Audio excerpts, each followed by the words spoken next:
The NHL may be an offense-first league in 2024, but do not forget about how important defensemen are.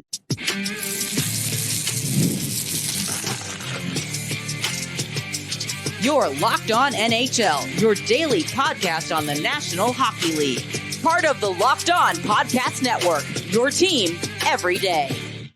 Hello, everyone, and welcome to today's edition of Locked On NHL. My name is Nick Zararis, the host of Locked On Oilers. That is Hunter Hodies, one of the hosts of Locked On Penguins.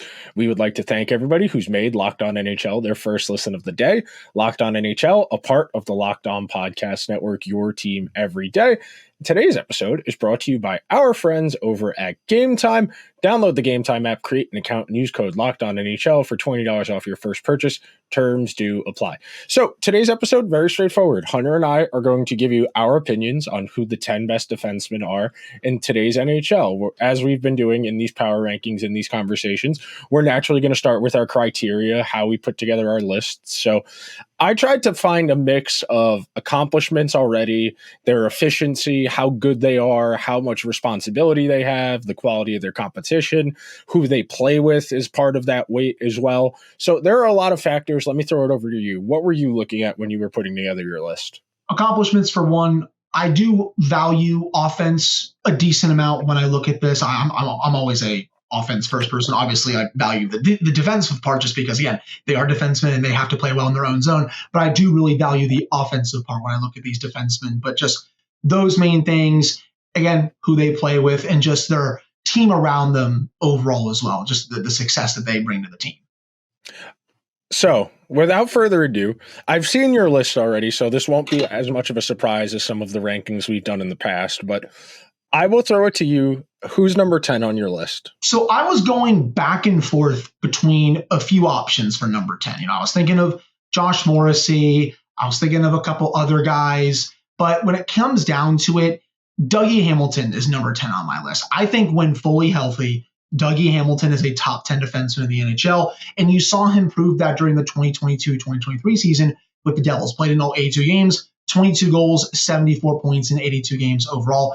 He, to me, is the engine that makes their back end go. I know how good Luke Hughes is overall. He is already a stud. He's going to be even more of a stud as he continues to grow in his career. But it's still the Dougie Hamilton show on the blue line. The Devils had a lot of problems last year, coaching, goaltending, obviously injuries. Yeah, they weren't the same team without Hamilton on the ice. The amount of offense that he brings to the table, the way he plays in his own zone, the way he skates out of the zone with control, the way he is in transition as well.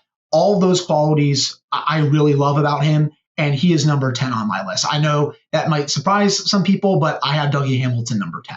I've always been very high on Dougie Hamilton. He's on the periphery. I think I had him 14th or 15th in my overall rankings. If we were coming off of last year, he absolutely would have been in my top 10, but the fact he wasn't healthy and 2 of his 3 seasons so far in New Jersey have been marred by serious long-term injuries. Last year he tore his pec, 2 years ago, broke his jaw, and as you mentioned, it really did derail the Devils season. I'm just relying on him, I think, to just be fully healthy. He is arguably their single most important player. Yeah. There's a real argument. He, as you said, he's the engine that makes the Devils go. You saw their power play struggle last year. You saw their inability to go from defense to offense efficiently. And that's on a team that skates well. You look at that forward group, they should not be having issues in transition, but that's what losing Dougie Hamilton and Jonas Siegenthaler to injuries and forcing Luke Hughes and Simon Nemec into first pair roles as 19 and 20-year-olds is going to do. So number 10 for me, I have Devon Toews. This is the prototypical modern defenseman. Really strong skater, really good puck mover. When they play him with Makar, that's the best defensive pair in hockey. I don't think you're going to get argument from anybody on that. When he's not, he can drive a pair by himself. I know there's an alternate universe where the Islanders have him and Noah Dobson on the same pair, and that Islanders defense is just a nuisance to play against. And the fact that Devon Toews was acquired for only 2 seconds and was put in a feature role, he is one of the smoothest players to watch. He's one of a lot of the guys on this list are good at this, but when Toews is walking the line with the puck on his stick, it's really hard to get it away from him. And it's a really When you think about, and I'll throw it back to you after this, when you think about where we were with the defenseman position 10, 15 years ago, they were not great puck handlers. They could not walk the line very well. Guys like Chris Pronger were outliers where they could maintain control of the puck at the line, keep it there, and move it along. Lidstrom as well for that type of archetype. But Devon Toews, it's beautiful to watch him play. Toews does it all, man. He's number 9 on my list. As you said, he's the perfect complement to Cale Makar. And yes, Nick, that is by far the best pairing in the NHL. I really won't hear too many other arguments. You can maybe make a couple of arguments for some top pairs, but I still won't listen to them. It's Makar and Toews. And yes, I cannot believe the Islanders didn't even get a first back for Toews, just with how good he was on that team. Obviously, he's very known for his defense, but he can still bring it offensively. 12 goals, 50 points this past season. And he can also, he brings a physical edge to his game as well. He's not afraid to throw the body. I love watching him walk the blue line as well, especially on the second power play unit. Heck, I think, there was that time, when Landeskog was fully healthy, when Colorado could put out that 5-man unit. I think you know what I'm talking about, Nick. McKinnon, Landeskog, Rantanen, Toews, and Makar. Good luck getting the puck off any of their sticks. Toews deserves to be in that category. He is an all-around great defenseman. He can play in any situation. 5-on-5, penalty kill, power play. It doesn't matter. It's been awesome to see how he's blossomed into this top pairing defenseman. And for as great as Makar is offensively, Toews is right there defensively to also help him out if needed, though I know Makar doesn't make usually too many mistakes. We'll get to him a little bit later, but Devon Toews, number 9 on my list. Number 9 for me, Josh Morrissey. You mentioned him before as somebody who was in the group periphery for you. Really transformational over the last season and a half, where the Jets had real questions about what the shape of their team was going to be going forward once they took the C off of Blake Wheeler, once Paul Maurice left. And Josh Morrissey's emergence as a bona fide elite defenseman has unlocked so much more for that team. He's got that offensive edge to his game that you need from your best defenseman. He's one of the best defensive defensemen in the entire league, and he plays the most important minutes. He plays the most minutes of any defenseman on that team. He's unarguably their most important player. Without Josh Morrissey, that Jets team is at least 5 or 6 wins worse because they're just not good defensively. You look at the other guys on that back end, they are just not in that category. And Morrissey, it took a while. It's been a slow burn for him to kind of get to this level, and he's probably never going to really be in that Norris conversation because he's never going to put up the numbers. But defensively, he's really important to that Jets team. And, that was what really unlocked the Jets this year, was the fact that they played good team defense in front of Connor Hellebuck. So you had an elite goaltender behind an elite defense. Yeah, I think without him and Hellebuck, I don't even want to know where that Jets team would be this year. We do have to mention Hellebuck in there, Nick, considering how he was a god this year for the Jets. Heck, he's been a god in the last several years for that team overall. I had Morrissey. If I had to do maybe a top 15, I would have him probably number 11. I was really splitting hairs between him and Hamilton, but I'm just going with Hamilton just because I think he's going to be all-around better this year, and I just really, again, liked how he was in 22-23. Moving on right along, number 8 for me, Rasmus Dahlin. I said it a few weeks ago when I was talking about the Sabres with the full NHL power rankings for the next 5 years. I do think that Norris is going to be calling Dahlin's name at some point in the next several seasons. I know there are so many outstanding defensemen in the NHL, but Dahlin has made it, my friends. 3rd straight 50-plus point campaign.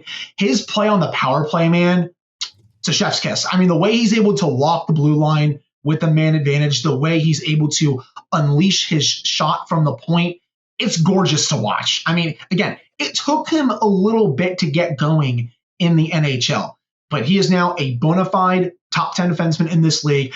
I just really hope the Sabres can assemble a team to get that guy some playoff games, man. More people need to see just how talented Dahlin is on the ice, and his play in his own zone is also a treat. It's very rare when he loses one-on-one puck battles. Give me Dahlin number 8 on my list. Dahlin's coming up for me. I have Evan Bouchard at 8, and it's mostly just because I want to see it more. He was incredible during the playoffs, and he was one of the best defensemen in the entire NHL during the regular season. But this was the first time where they came into the season, you're our guy, played the entire year, and it's really what enabled the Oilers to make the leap they did from decent playoff team to bona fide cup contender, is that they have one of the best first pairs in the entire league. When you can put him with Ekholm and play them 26, 27 minutes a night, there are not a lot of teams that are going to be able to withstand that. And what Knobloch does, where he rides them with McDavid and Hyman as much as possible, good luck. Like you said before about the Avalanche, good luck trying to get the puck when McDavid's out there with Bouchard.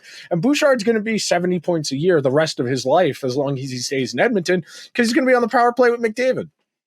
Yeah, no, I have Bouchard coming up a little bit on my list. You're going to see why.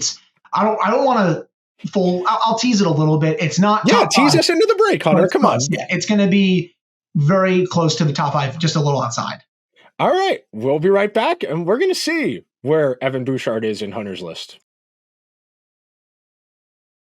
Passion, drive, and patience. The formula for winning championships is also what keeps your ride or die alive. eBay Motors has everything you need to maintain your vehicle and level it up to peak performance. Superchargers, roof racks, exhaust kits, LED headlights, and more. Whether you're into speed, power, or style, eBay Motors has you covered.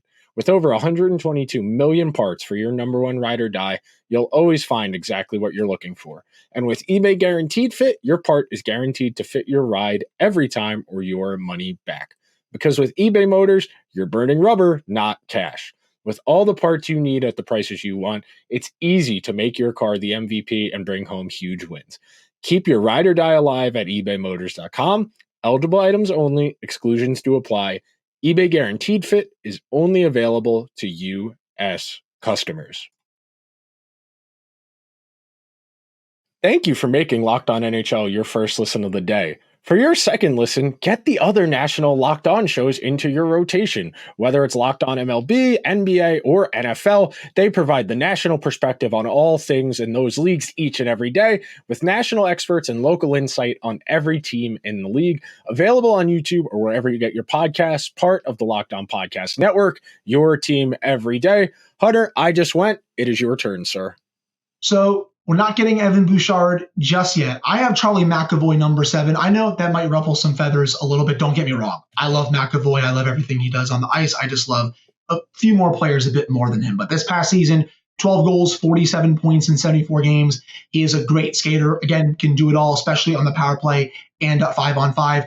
And the main thing I'm happy about for McAvoy heading into this season, they finally have a long-term partner for him, Nick. You know, they signed Zadorov during free agency. It looks like he might get the first crack at playing with McAvoy on the top pairing. Yeah, they could do Lindholm, up there if they want to. But I do think, in my opinion, they signed Zadorov to play with McAvoy on an every night basis. And I think that'll be good for him because, you know, it'll allow McAvoy to do his thing, especially offensively. And, you know, he's still very good in his own right, in his own zone. And then Zadorov can play. He can, you know, be that big bruiser in the own zone, separate man from puck, and then let McAvoy do his thing. Do well in transition, get the puck out of his own zone with control. But I'm a big fan of McAvoy's. Again, he brings that physical presence as well. He can lay the boom, man. He lays some really nice hits. But you know, that Bruins team is not the same with him when he's not on the ice. Number 7 for me with McAvoy. Love McAvoy's game. He's coming up for me shortly. I have Dahlin next after Bouchard on my list. I think Dahlin, it's simply a matter of if the team gets there. You know, we talked about this a few weeks ago in terms of the next 5 years. We talked about this in terms of who could potentially be a Hall of Famer at some point. And with Dahlin, it really just comes down to the team results. If the Sabres are better, he gets a few more counting stats. He will get himself into a Norris conversation or two. And that's really the bar. Unfortunately for him, like we talked about a few weeks ago, when you're in competition with Bouchard and McAvoy and Yossi and Heiskanen and Hughes and Fox and Makar, they split the vote. You know, when there are 7 guys every year who are legitimate candidates, it's hard to build a consensus amongst the coalition. I think Dahlin's great. I think he's still got room to keep getting better. So maybe he can end up on that tier with the guys I just talked about. But you got him. You got power. I'm begging and pleading with the Sabres to figure it out. Yes. Again, I very much want playoff games with Rasmus Dahlin so more of a national audience can see just how good this kid is overall. Number 6, here it is. I have Evan Bouchard there. I did not have him in this spot heading into the season, but my God, he wowed me overall this year, man. I mean, 18 goals, 82 points before putting up 32 points in the Stanley Cup playoffs. There was a point in time, I think, during the playoffs, I think really before McDavid went full God mode a bit later on, especially in the final, where you could have made the argument that Bouchard was Edmonton's pick for the Conn Smythe. He was that good, especially offensively in that zone for Edmonton. Everyone knows how great of a shot he has from the point. They don't call it the Bouch bomb for no reason, but I feel like he's a great complement to McDavid when they're both on the ice. He does a great job running that power play. I know it kind of runs through McDavid and Draisaitl, but he is so great along the point, was great at 5-on-5 throughout this past season. I do think there's going to be more seasons like this in store for Bouchard. Again, heading into the season, I really wasn't as high on him just because I hadn't seen him play at this level. Well, we've seen him play at an elite level now, and I do think that's going to continue. He's right outside my top 5. Bouchard is very enticing because the ceiling is high. He's only 24. Yeah. And yeah, like you said, he played 1830 2 years ago, and this past season, 23 minutes a game, a 4.5 minute increase in time on ice. A lot of that on the power play, getting more responsibility and really kind of growing into the role. And he's essential now. He's one of the things the Oilers, in the midst of these offer sheets, they have to figure out. Bouchard's a restricted free agent right now. There's nothing stopping a team from offering Evan Bouchard an offer sheet right now, which is something that should be keeping Stan Bowman up at night. But next up for me, I have Charlie McAvoy next for me. I think of him, Makar, Fox, and Quinn Hughes. I think McAvoy has the best defensive instincts in terms of his own zone, playing the net front, winning pucks in the corners. That's in part because of his size. He's the biggest of those 4 guys. He's mobile for his size. And I'll never forget the first time I really watched a lot of Charlie McAvoy was in that World Juniors that America ended up winning the gold medal in, where he played 31, 32 minutes a game as a 17-year-old, where this guy's on the ice every other shift and the puck's not getting past him. Whether it's on the offensive blue line, the other team trying to go in transition, or it's him defending his own blue line. McAvoy impresses me a lot. The same thing I just said with Dahlin, it'll be the same thing with McAvoy. He's got to put up more counting stats. It's going to be hard for any of these guys to get votes past Yossi, Fox, Hughes, Makar, because they're all 70, 80-point guys every year. Right. And at least from a Team USA perspective, I'm really excited to see how he does in the 4 Nations face-off and the Olympics. I mean, when I was just watching the Olympics these last couple of weeks, it got me so excited for hockey to return to the international stage. And I do think McAvoy is going to eat in those tournaments. I think more people are going to see just how great he is. Number 5 for me, that's where I have Heiskanen overall. He's a big man, 6'2", 197 this past season, 9 goals, 54 points in 71 games. That's coming off a season where he had 11 goals, 73 points in 79 games. These last couple of years is where he truly made it. I think you could see the stepping stones for him those prior 3 to 4 seasons, but these last 2 seasons, he fully arrived to me as a top 5 defenseman in the NHL. As I've said for some of these other guys, it's the same here. He's outstanding at 5-on-5. That top pair with Thomas Harley, I think that's one of the more underrated top pairings in the NHL. I expect to see a whole lot of that this upcoming season. And when he's on the ice, much like some of these other guys, again, good luck getting the puck off of his stick. He has great offensive instincts. He can really lay the boom. He's great in his own zone. I'm a big fan of watching Heiskanen. I loved watching him in the playoffs when the Dallas Stars were at least trying to make the run to the Stanley Cup. And I still think for him, the best is yet to come overall. Heiskanen's needed a partner. We were talking about that before in regards to McAvoy. They were playing him on his offside with Ryan Suter at points over the last 2 years. It's going to be Harley, I think, this year. It makes the most sense. It should be Thomas Harley, or they could do him and Lindell, which they've done, Essa Lindell, which they've done at points as well. So they have some options, and the Stars have shown they're entitled to the benefit of the doubt when it comes to drafting and development and all that good stuff. Hunter and I are going to take one more quick break, and then we're going to wrap up our top 10, so be sure to stick around to this edition of Locked On NHL. It's summer. That means barbecues, the beach, baseball, and concerts. And if you're like me, and you're trying to savor every last minute of summer, going to the Met game tomorrow, going to Kenny Chesney on Saturday, you got to check in with our friends over at Gametime to get some tickets with amazing features like zone deals where you choose a section and like Gametime choose the seats, all in pricing where you toggle the feature on and it shows you the price up front with no surprise fees at checkout. The seat view, if you're going to baseball, you want to be able to see balls and strikes, get a panoramic view from your seat in the app before you buy. The lowest price guarantee or Gametime will credit you 110% of the difference, and Gametime ticket coverage, where your purchase is covered with the most flexible customer service policy in the ticketing industry. So take the guesswork out of buying MLB tickets with Gametime. Download the Gametime app, create an account, and use code LOCKEDONNHL for $20 off your first purchase. Terms apply. Again, create an account and redeem code LOCKEDONNHL for $20 off. Download Gametime today. Last minute tickets, lowest price guaranteed. Thank you to everybody who's hanging out on this Thursday edition of Locked On NHL. All right, we got to squeeze in 4 in the final segment. Let's be concise. It's your turn, brother.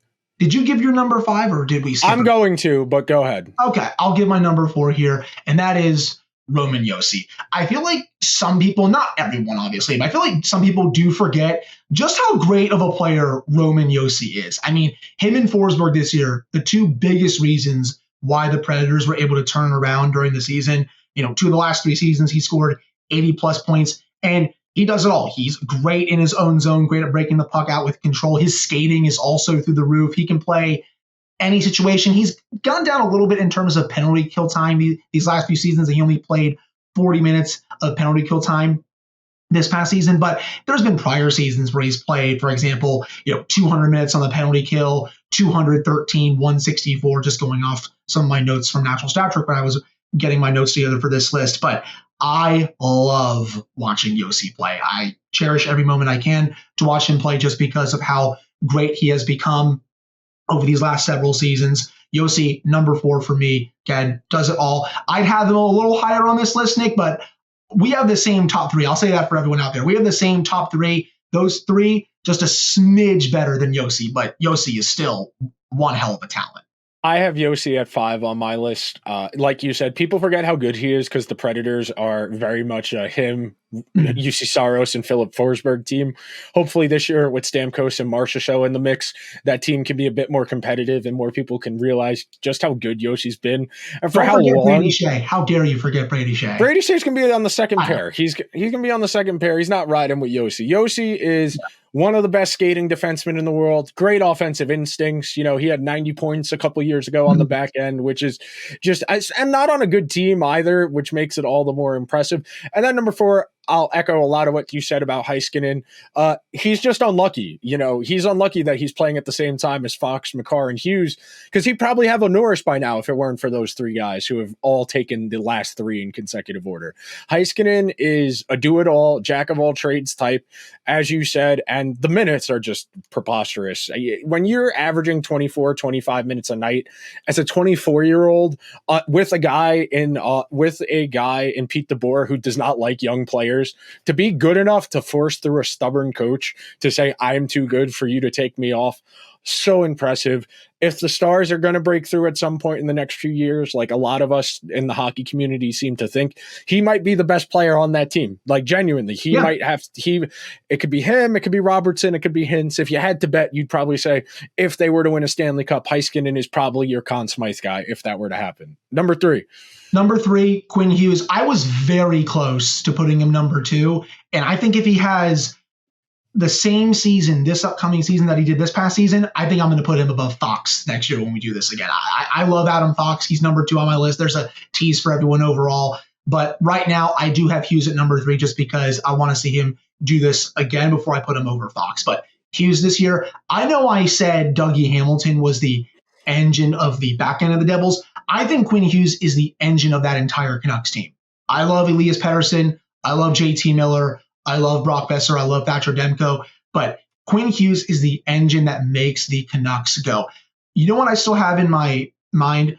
Game 4 of that Predators-Canucks series where Hughes absolutely destroys Gustav Nyquist for that tying goal to send it to overtime before the Canucks win that in overtime. And he just made Nyquist look like a complete idiot in the offensive zone. The talent that he has is through the roof. The skating that he has is fantastic. I feel like I could watch him skate in the offensive zone every minute of my life, and I would not get bored. But his offensive instincts are off the charts. The way he's able to, again, carry the puck up the ice with control is great. Everything about his game is flawless to me. I think even his play in his own zone is great. The Canucks have a true gem here, and I think he's going to win more Norrises down the line overall. Number 3 right now has the potential to be number 2 next year.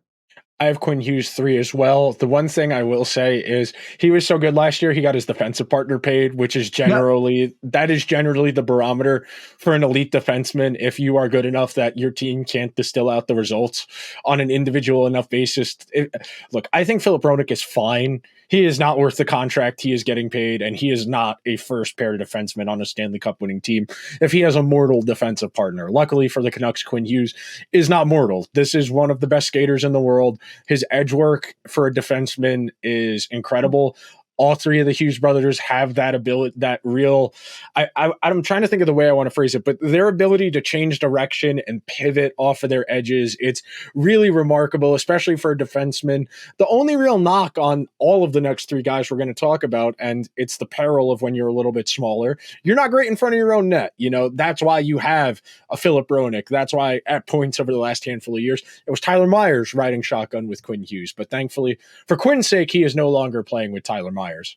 But they also play with partners who are a bit better in front of their own net, just a bit better in their own zone in particular as well. So those 3 players, Hughes, Fox, and Makar, they can cook in the offensive zone. I think that those type of pairings work best in the NHL at this point. Number 2 on my list, as I teased, Adam Fox. I do think Fox needs to be a little bit better in his own zone, but I also think that Fox needs a more long-term partner, Nick. I know you've been talking about that a lot when you discuss the Rangers. It feels like that pairing with Ryan Lindgren just doesn't work as often as it did. So I feel like Fox just needs a more stable partner overall. That said, he is still a world-class player. I mean, 3 straight 70-point campaigns. He is the engine of the power play. I'll keep using that word to describe parts of defenseman's game, but he is the architect of that unit. That unit runs through him. Yeah, I know Panarin is a great playmaker. I know Zibanejad has the one-timer. Trocheck, great in that slot, that net front area.